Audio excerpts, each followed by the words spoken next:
Cassandra Daniels today is a very driven, ambitious entrepreneur, mother, law student. For me, my rock bottom moment was the time right after my separation and going into my divorce of my marriage. I've been married for 13 years. And I got married right out of high school, actually 2 weeks shy of my high school graduation. I don't know where my parents were with that. But, and so when my ex-husband and I decided to part ways, I was working part-time. I had always been taken care of. I was raised to be a housewife. I was raised to be very dependent. So when we parted ways, I was in the middle of all of this bills, all of this life that had been created without me. And I was responsible for figuring out how to maintain it. I had 2 little ones that I was responsible for at that time, and I had to try to figure it out. And I remember at that time, I didn't even know where our mailbox was. I didn't know the bills we had. I didn't know how they were getting paid. I had not ever paid a bill, but I had to figure it out. And so as I started delving into that and trying to, okay, well, what bills need to be paid and all that, I saw that, my ex-husband kind of left a financial mess. Everything was behind. Water was behind, car note was behind, mortgage was behind. And all I had was a part-time job and 2 kids. And so I started trying to make connects and make payment arrangements and this and that, and trying to figure out, how to get out of the situation or how to deal with the situation. Me and my little ones, we lost a few things at that time. I remember shortly after my ex left, I realized that we got the water bill, and it was $300, $400 some dollars, a lot of money. It had been past due for a couple months, and the water got turned off. And I didn't have any money to pay it, but I had my 2 little ones there at the house. So what I did was, I went to Walmart, and I bought one of those big trash cans that you put out on the corner. And I remember one night, me and my son, we were walking across the street to my neighbor's house to fill the trash can with water. And I remember that like it was yesterday. There was a grass snake that, as we were crossing over into the grass, trying to get to the water hose, a grass snake kind of slithered by, and I'm just what am I doing? So I filled it with water as much as I could, and then drug it back to the house, and I used that water to fill up the toilets and to flush the toilets, to bathe the kids and all of that.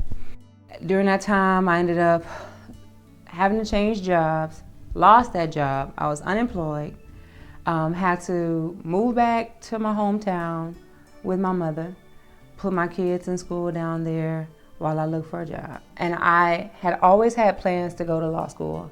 The year before the divorce and separation, I had finished my undergrad, and I was prepared to go into law school the year that we divorced. So all of that had to be put back, but I never changed my plan to do that. So in the midst of trying to figure out how to take care of me and my little ones, I was still trying to pursue this whole thing of how do I get back to law school? How do I get back to law school? I remember the house that we were living in at the time that my ex and I parted ways. I remember during that time, still having a part-time job, still trying to figure it out. I remember being in my shower, because I was always a Christian. I was raised up in a Christian home. I don't have a backsliding story. Always had a value on my relationship with God. But it was only in theory at that time. So I remember being in the shower at that house, and I had this song playing, I believe you're my healer, I believe you are all I need. And I would have it just playing over and over and over and over again. And I was in the shower, because I was like, I knew I needed God to help me. I knew that the only way that I could keep my sanity in the situation, 2 mouths to feed, and all of the chaos that was happening around me, I knew that I needed God to help me through that. But at that time, I didn't have the faith to really believe that He would. It was all theory, so I was hoping that He would. And I remember being in the shower and that song was playing, and I couldn't sing it the way it was written. I couldn't say, I believe. So I would say, I will believe. I'll believe that you're my healer. I will believe that you are all I need. And I remember singing it and crying and crying and singing and crying and crying. And the journey just continued. So I moved. We were evicted out of that house. I had to move back home. I was unemployed for a little bit, got a job, moved into my own apartment, was there for a few months, got evicted out of that apartment, had to go back to my mom's house. So in that 1 year, 2012, my children, I remember this, my children that school year attended 3 different schools in that one school year. In that one first semester, actually, we started off when I was in my apartment. I got evicted from the apartment. I had to move back home. I was at my mom's for a little bit, and then Mom put me out, and I had to move and try to find some place to live. Like 2 weeks before the end of the school year, had to try to find another place to live. And fortunately, during that time, I was able to secure another job. And when I had to move from my mother's, I kid you not, like a few days prior to me having to move from my mother's, I was able to find a place to live. I found a place to live. And so by the time I had to leave my mom's, I had a home. All my stuff was still in storage. So I remember that day when I brought my kids back from my mom's house. We slept on the floor in my house. But that was the beginning of the upswing, and that was the end of 2012. And that really was the beginning of the change. So I had a secure job, had me a place to live, and I remember promising my kids after coming off of that school year of having to attend 3 different schools. When we finally moved, I promised them, I said, we will stay here. We will stay here. This will be where we are unless we move to buy a home. This is where we'll be. And I just continued to just believe that God would be faithful to His word, and God did just that. From number one, me even finding the job that I eventually ended up on, for me even the house that I ended up getting, the realtor approved me for the home because I just had been evicted from a home and I got evicted from the apartment. So nobody wanted to give me a place to live. But the home that we ended up in, the realtor approved me for the home before I had to even apply. There was no credit check. There was no application review. He just approved me for the home.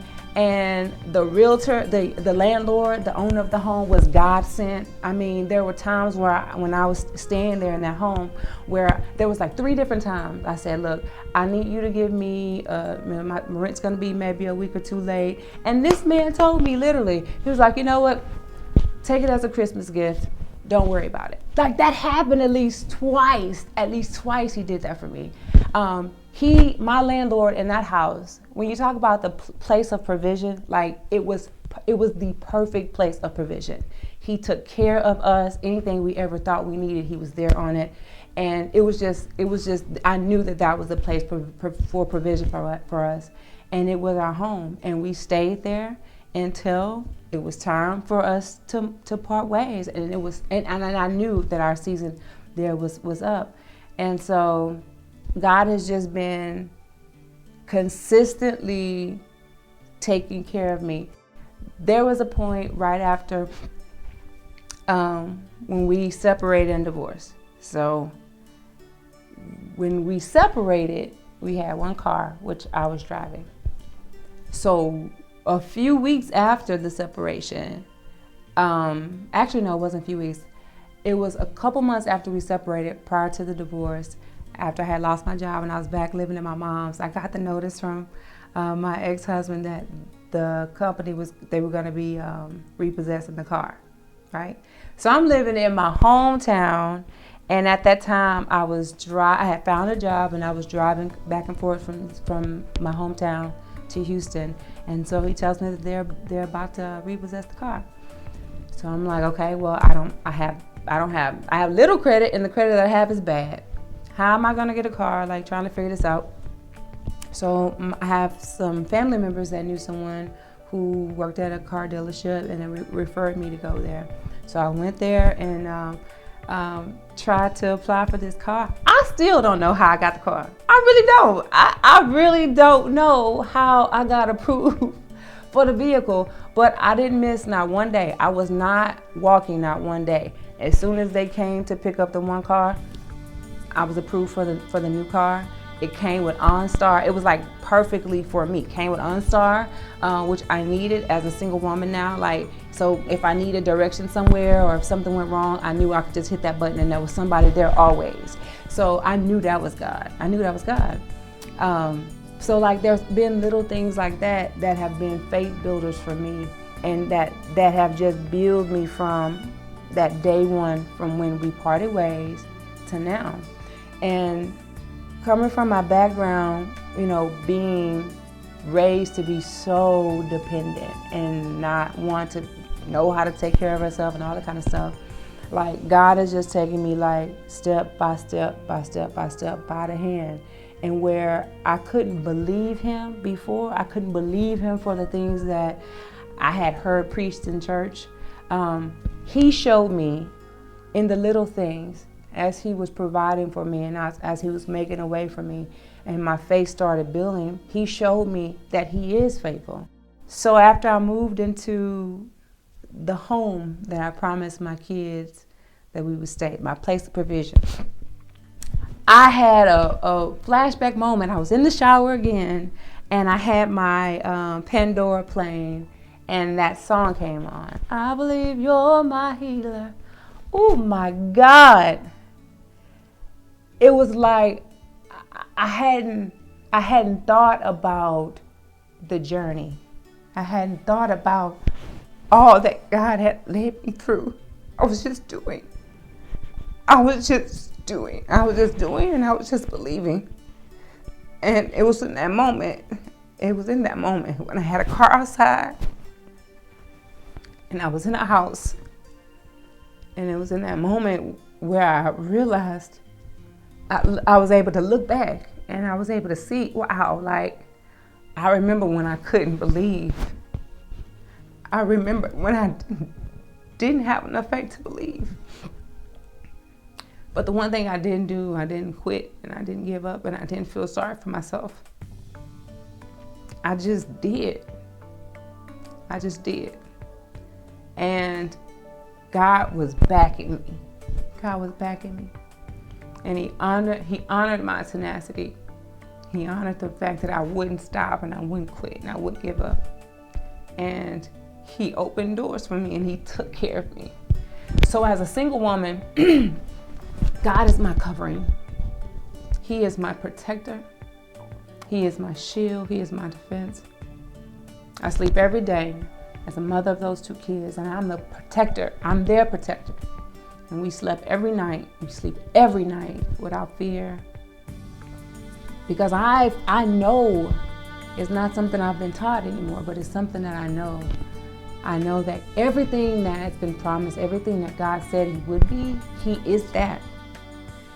As far as him as a protector, I remember there were nights, because I was still trying to figure this whole, like, how to take care of yourself stuff out. And there were nights, man, we went to bed, doors are unlocked, garage was up. I remember one night, middle of the night, doorbell ringing, my neighbor telling me, oh, your garage is up. All this stuff is just open. We in there sound asleep.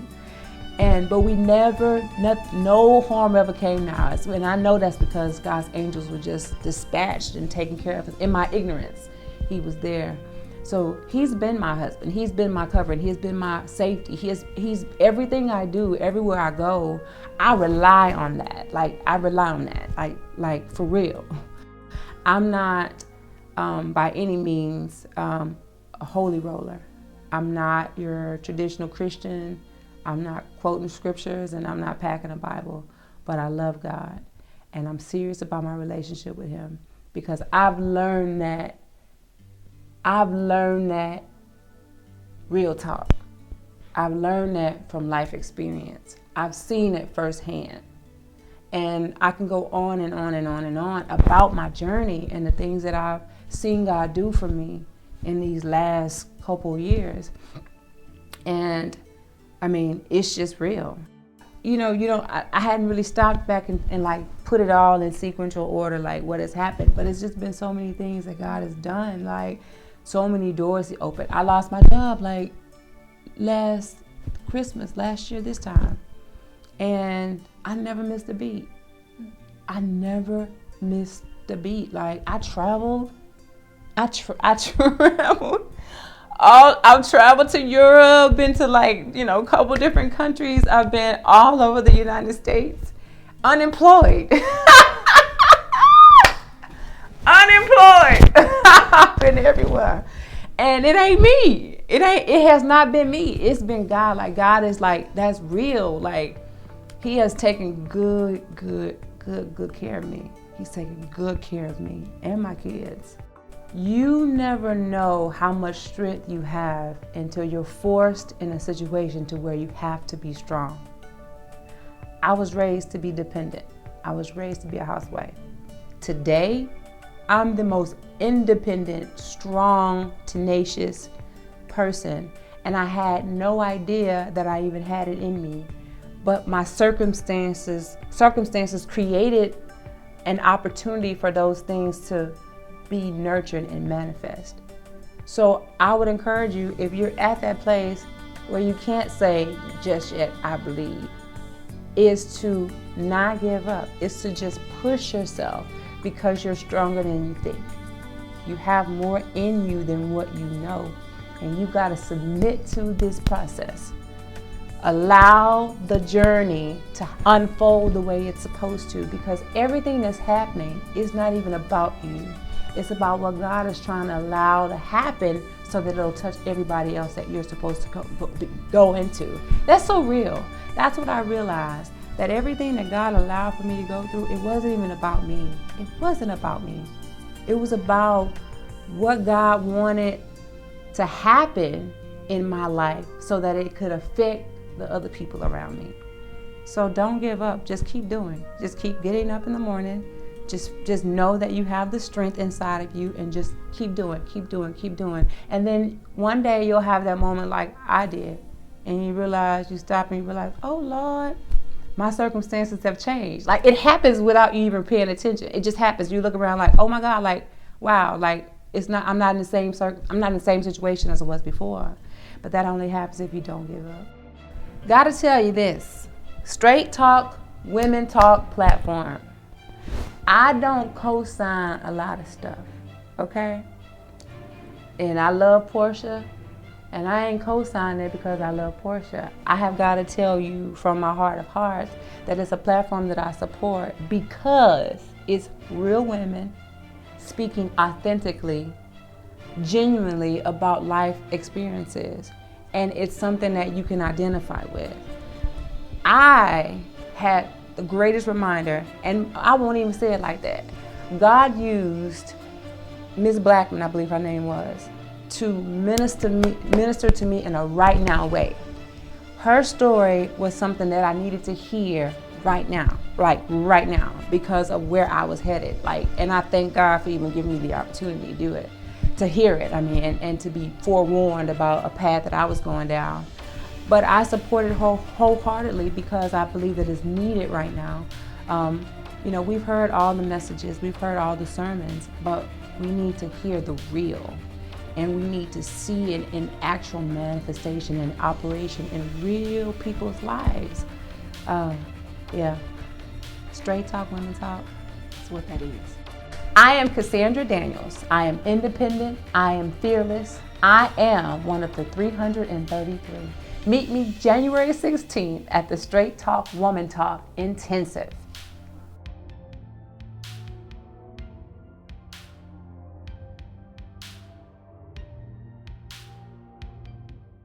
Bye.